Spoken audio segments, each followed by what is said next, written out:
Hi guys, and welcome to the preview session for our new custom Sigma-based EDR agent called Aurora. We have almost completed our work on it. We are still working on the websites, the online manual, and so on. And I'm really glad being able to show you its features, what it looks like, and how it differs from other solutions that are already out there. So what is Aurora? Aurora is a lightweight agent that applies Sigma rules on endpoints. But there's more to it. It uses ETW, event tracing for Windows. It's managed locally via config files or via ASCII Management Center.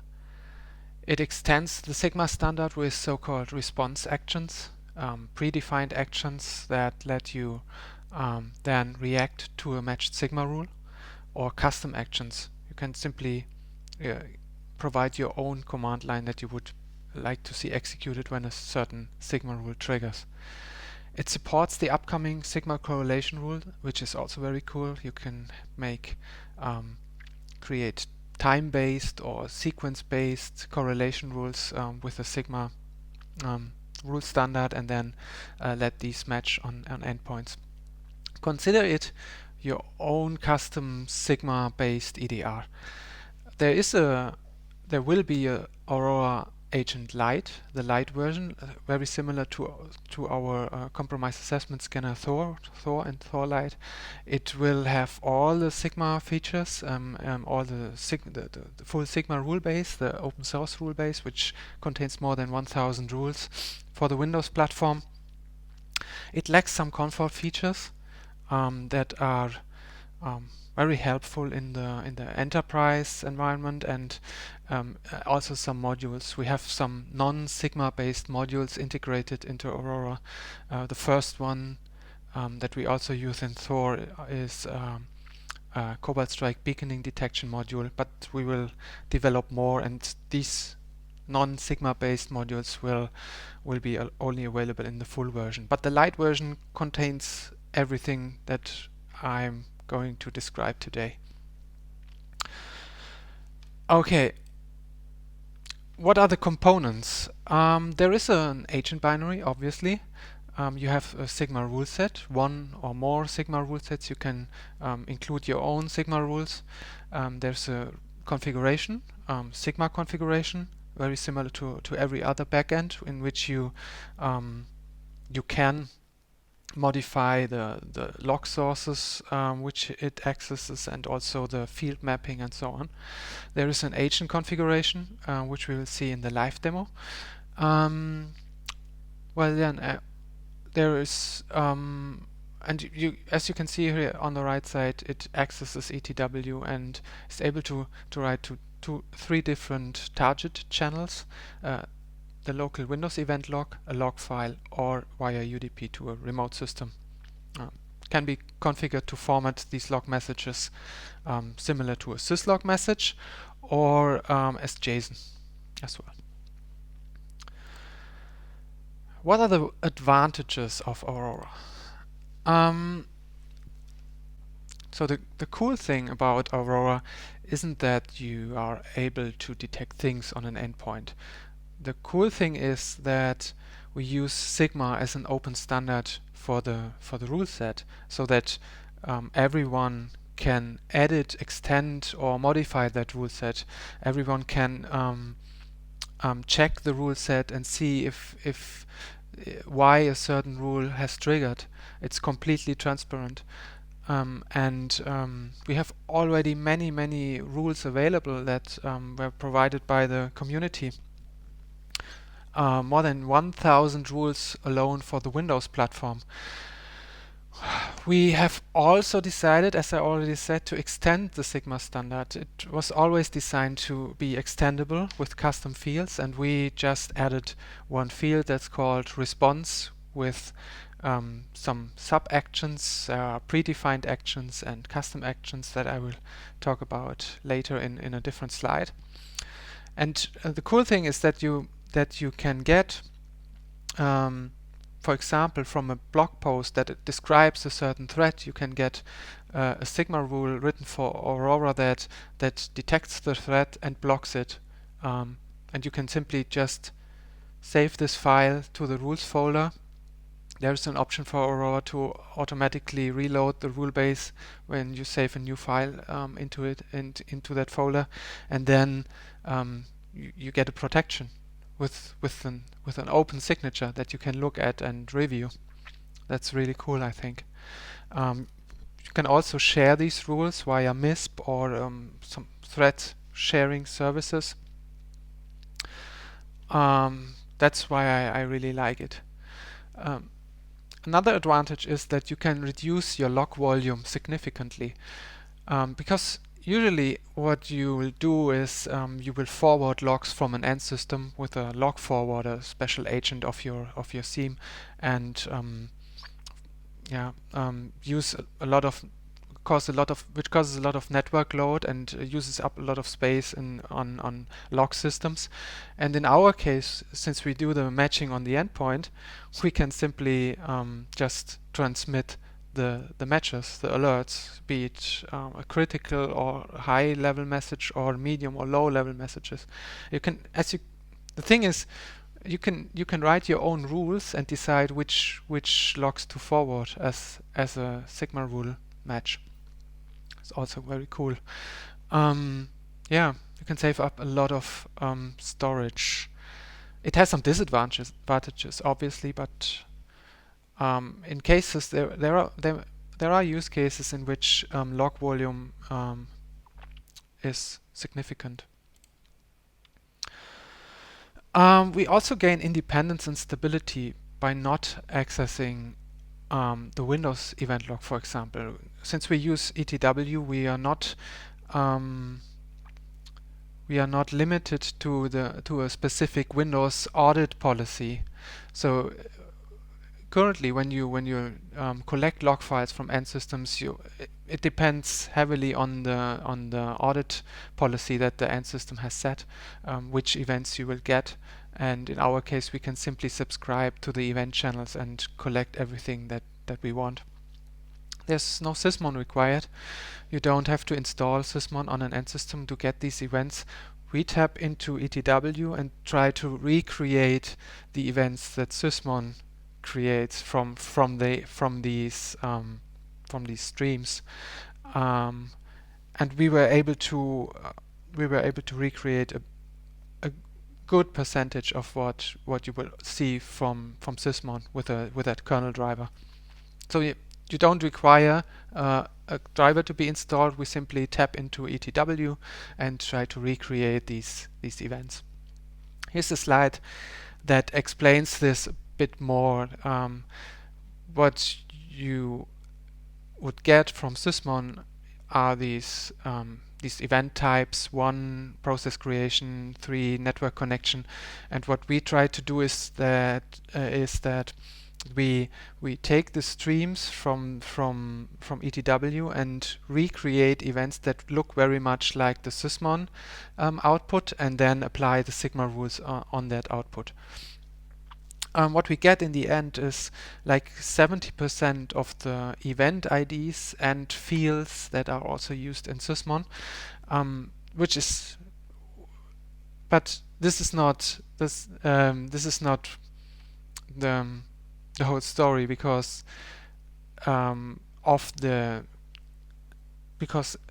some of these events are not used in Sigma rules, in the big Sigma rule base, and many of the fields are not used in the Sigma rules. What we get in the end is like 95% of coverage with events and fields used in Sigma rules, and this is pretty good. This is a slide mainly created for just to give a bigger overview on why I think it's cool. You can reduce the relative log volume, as I said. You have that Sigma matching on the endpoint. You have the response actions that can directly prevent the threat and not just detect it. We also included a resource control feature that limits the CPU usage of the agent, obviously with the disadvantage that in some circumstances it could drop packets, no, events that he has um, that he got from the event streams and couldn't process due to the uh, CPU load limitation. You have 3 different output types, not only the Windows event log, but also file output and UDP output to a remote system, both in a syslog format or as JSON. The response feature. You can use Sigma to detect a threat, but the response feature allows you to respond to that threat. And in our case, we have predefined some actions like kill parent. It would work recursively on child processes as well. And we also provided a predefined action that's called suspend to suspend a process, less intrusive, or to dump the process memory of a process on which a Sigma rule has matched. It's also pretty cool. You can define your own custom actions and lists of custom actions, so a sequence of certain commands that you would like to run when a Sigma rule matches. Imagine including your PowerShell commands, or even running certain tools that you would like to run after such a match. In our tests we were able to react to process creation events within a few hundred milliseconds, like 100 to 200 milliseconds. And what you can do then is that when you get a report from your sandbox, let's say a ransomware sample that detonated in your internal network, and you also dropped it into a sandbox, and you see the process tree and find out that it uses certain certain file names for its process binary.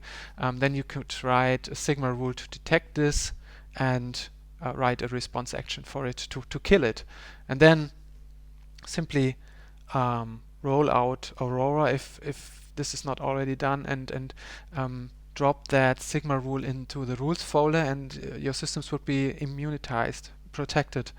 That's a cool thing. The ASCII integration, we integrate the full version into our ASCII universe with ASCII Management Center and ASCII Analysis Cockpit. The features are that you can manage the Sigma rules, disable and enable then for certain system groups and so on. This is the comfort that you won't get with the free version. But I guess that people could write their own management for Aurora with PowerShell or things like that.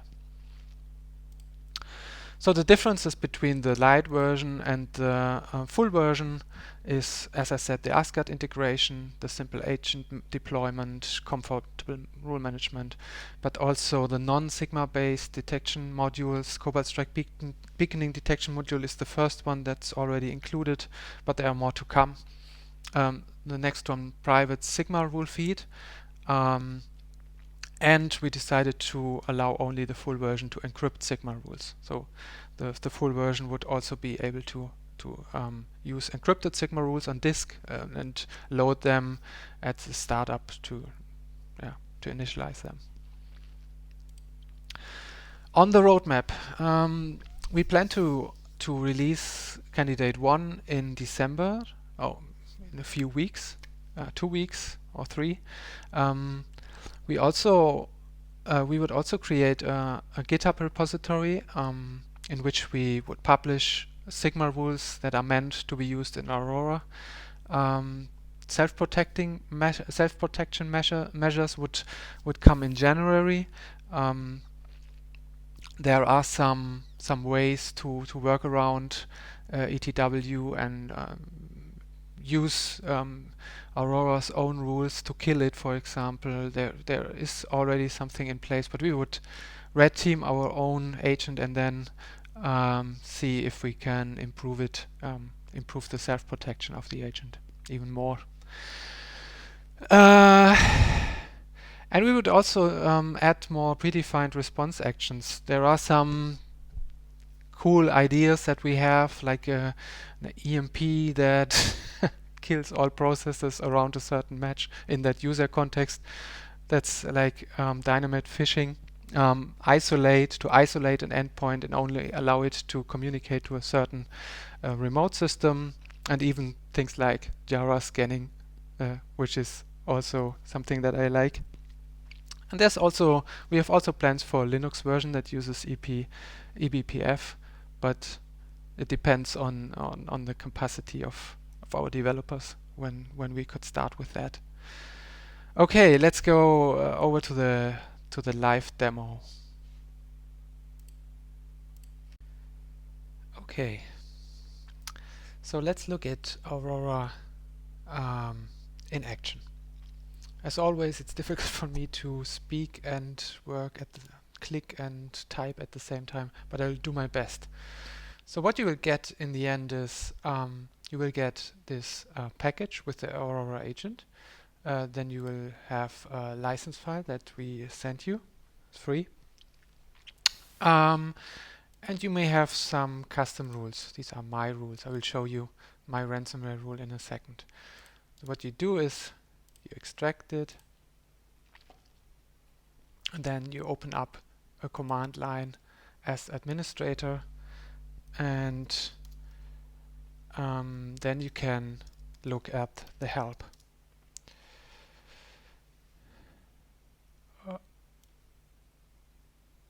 You can see we've included several command line flags. I will also share a link to the online manual when it's ready. We have described each of these command line flags in the manual, and you will also see these flags then in the config file.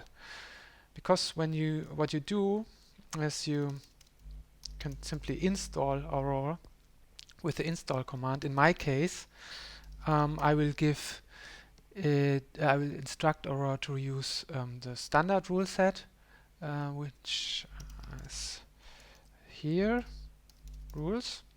Now let's look back in the folder, rules and my rules, and I will also rules path my rules.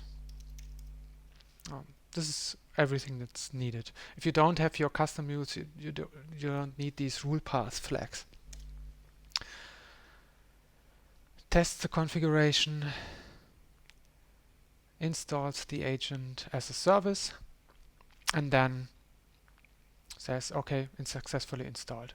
The cool thing is you don't have to install it as a service. You can also run it right here from the command line without installing it as a service on the system for debugging purposes.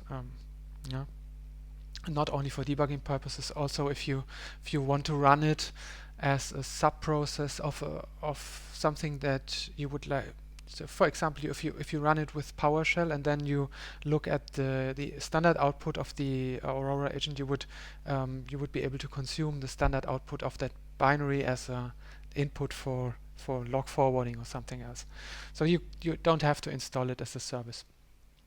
Now that the service is installed, we should see, because this is the default, you will see messages appear here in the Windows application log. It says, okay, it has found the license file and it has loaded the rule set. Okay, you can query information from a running service using the status flag. As you can see, our agent, loaded rules, number of rule reloads, event statistics, how many events in ETW and the Windows event logs has Aurora seen so far, events that have been lost, sigma matches. So, and what I did in my case, no. You can also check the folders here. This may not be as it will be in the final version. Here is a binary in program files folder, and this folder will also include the configuration and the sigma rule mapping. But in this alpha version here, it's still in the program data folder where also the rules get stored. Program data, you will see my rules and rules, a folder for the process dumps if you have configured some actions that dump process memory. Is the license file, and here are the config files. We can open up this config. I already did that, and you will see that each command line flag that you have passed has a default, and if you passed something that differs from the default, then it gets written here into that agent config. You see, you can configure, for example, an auto reload of the rules. Aurora checks the rules folders every 10 seconds, and if it detects changes in these folders, it will reload the rule set. Debug flag, trace flag, event logging. This flag will also change its name to event log. That means that it's logged to the Windows event log. The minimum level to report. This addresses the level of sigma rule, the severity level that we give the sigma rules. We have informational, low, medium, high, and critical. And in my case, I've decided to run it with and get only matches for high and critical alerts. JSON is off. UDP target could be host port somewhere in your network. The CPU limit is set to 100. It will only use one CPU core, single-threaded. Report stats is something that's also nice. If you set it to true, you will get stats written to the output channels, to the configured output channels once per hour.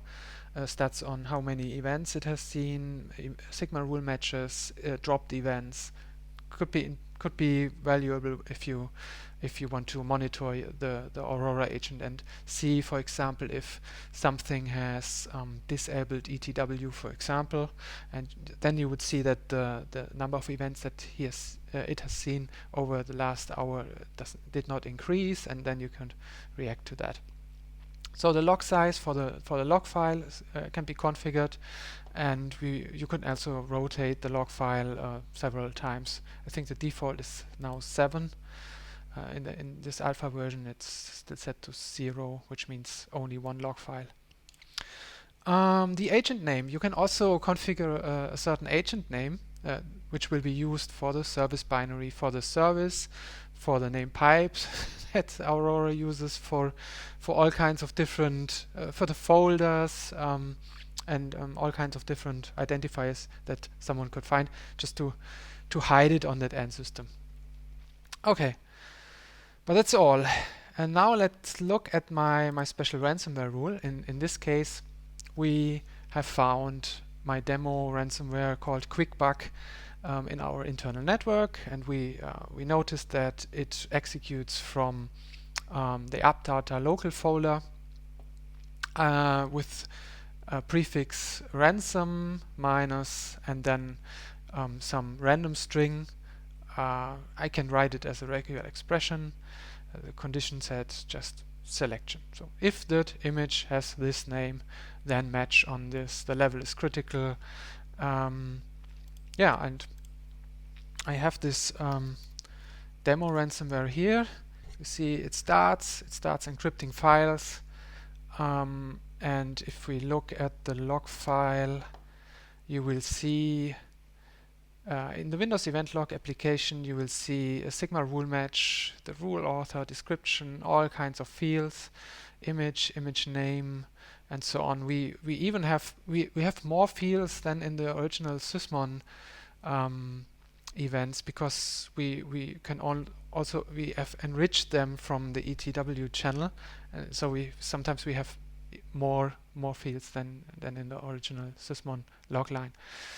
Okay, but now the problem is the ransomware is still able to encrypt our files. We want to include a response action, and this is so easy. Type is predefined and action is kill. Okie doke.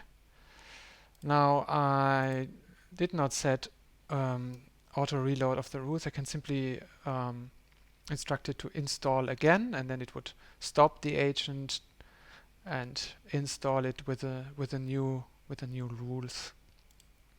Okay, let's see. Now I execute quickbug, and you will see the process gets killed. You will also get not just the message Sigma rule match, but you will also get another message with event ID 5 that said killed process, module Aurora, process ID, and the rule that triggered was quickbug ransomware rule. Another predefined action is kill parent. I will reinstall the agent. And then I will give it some time because it takes like 2 to 3 seconds to completely initialize. And then I will run the ransomware, and I will see also that the parent of that process has been killed, which was my command line window. Okay. And here as action, you can, as I've said, you can define a custom action. And for example, just imagine that you could use that you have in the Aurora program files folder, you have a Java binary, and you could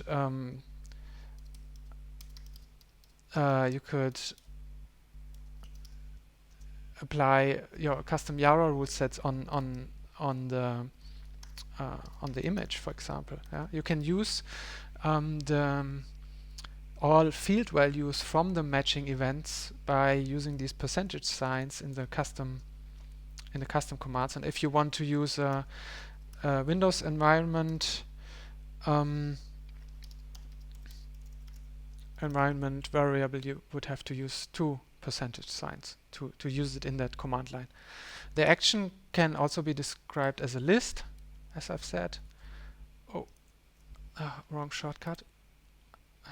As a list, so you could combine this this action with several commands, like something else. Okay. The status. I have showed you the status. Every output can also be instructed to be formatted as JSON. So you could get the status messages as JSON. For example, if you have some endpoint agent of your theme, and this agent could query the Aurora agent, and then it would run this command every hour, and you would get the information on the statistics every hour. I'm not sure when I will publish the online manual. Could be in the next week. I hope you like it. If you have any questions, just ping me on Twitter. For now, this would be the best place since we do not have the GitHub repository online yet. Okay. That's all for now.